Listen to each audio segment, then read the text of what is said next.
ప్రభునందు ప్రియమైన శ్రోతలకు వందనములు. ఈ పోడ్కాస్ట్ కార్యక్రమం నాకు స్వాగతం. మీ అందరి కొరకు ఈ కార్యక్రమమును ప్రసారం చేయుచున్నాం. విని దైవాశీస్సులు పొందుకోగలరు. నమస్కారం మిత్రమా. చాలామంది ఈ రోజుల్లో ఎలా ఉన్నారు అంటే, నేనే అందరికంటే పైన ఉండాలి, నా మాటే నెగ్గాలి, నాకే అందరూ గౌరవం ఇవ్వాలి అని కోరుకుంటారు. అధికారం, హోదా కోసం పాకులాడే ఈ లోకంలో అసలైన గొప్పతనం ఎక్కడుందో తెలుసా? అది తగ్గించుకోవడంలోనే ఉంది. పరిశుద్ధ గ్రంథం ఫిలిప్పీలకు 2వ అధ్యాయము 5-8 చదివితే, క్రీస్తు యేసునకు కలిగిన ఈ మనసు మీరును కలిగియుండుడి. ఆయన దేవుని స్వరూపము కలవాడయుండి దేవునితో సమానంగా ఉండుట విడిచిపెట్టకూడని భాగ్యమని ఎంచుకొనలేదు గాని, మనుషులు పోలికగా పుట్టి దాసుని స్వరూపం ధరించుకొని తన్ను తానే రిక్తునిగా చేసుకొనెను. మీకు కథ చెప్పనా? ఒక గొప్ప చిత్రకారుడు ఉన్నాడు. ఆయన గీసిన చిత్రాలు కోట్లాది రూపాయల విలువ చేస్తాయి. ఒకరోజు ఆయన తన శిష్యులతో కలిసి ఒక మురికి వాడగుండా వెళ్తూ ఉన్నాడు. అక్కడ ఒక చిన్న పిల్లవాడు బురదలో కూర్చొని బొమ్మలు గీయడానికి ప్రయత్నిస్తూ ఉన్నాడు. ఆ గొప్ప చిత్రకారుడు తన ఖరీదైన కోటును పక్కన పెట్టి తన హోదాని మర్చిపోయి ఆ బురదలో ఆ పిల్లాడి పక్కన కూర్చున్నాడు. ఆయన కేవలం అక్కడ కూర్చోవడమే కాదు, ఆ పిల్లాడి మురికి చేతుల్ని తన చేతుల్లోకి తీసుకున్నాడు. లోకం ఆ మురికిని చూసి అసహించుకుంటే, ఆ చిత్రకారుడు మాత్రం ఆ చేతుల్లో దాగి ఉన్న ఒక గొప్ప కళాకారుడిని చూశాడు.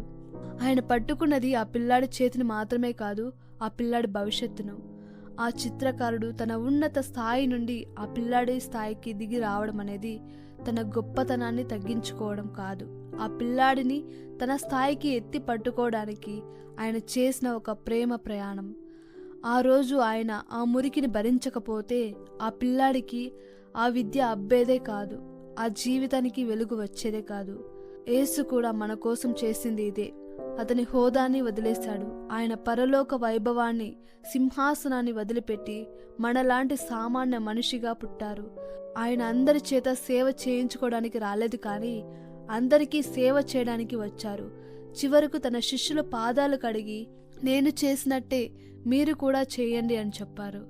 ప్రాణం పోయే అంతగా, అంటే శిలువ మరణం పొందే అంతగా ఆయన దేవుని చిత్తానికి లోబడ్డారు.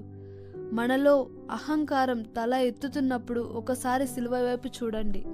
ఆయన అంతగా తగ్గించుకున్నప్పుడు మనం ఎందుకు గర్వపడాలి?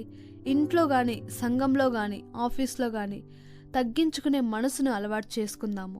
నిజమైన నాయకుడు తన అధికారాన్ని ప్రదర్శించడు, తన సేవ ద్వారా ఇతరుల హృదయాల్ని గెలుచుకుంటాడు. ఎదుటి వారిని గౌరవించడం, చిన్నవారికి సహాయం చేయడం ద్వారానే మనం ఉన్నత శిఖరాలకు చేరుతాము. మీరు ఎంతగా తగ్గించుకుంటారో దేవుడు మిమ్మల్ని అంతగా హెచ్చిస్తారు. క్రీస్తు మనసును ధరించుకుందాము. ప్రభువా, మాలో ఉన్న గర్వాన్ని తీసివేసి నీలాంటి దీన మనసును, విధేయతను మాకు ప్రసాదించు అని అడగండి. ఆమెన్. God bless you. ఈ కార్యక్రమమును గూర్చి మీ సలహాలు మరియు మీ ప్రార్థనా అవసరతల కొరకు మమ్మను సంప్రదించవలసిన మా ఫోన్ నంబర్ 9448585039 మరియు ఈమెయిల్ ఐడి info@fibaonline.org. మా ఫోన్ నంబర్ మరొకసారి 9480585039. Email ID info@fibaonline.org.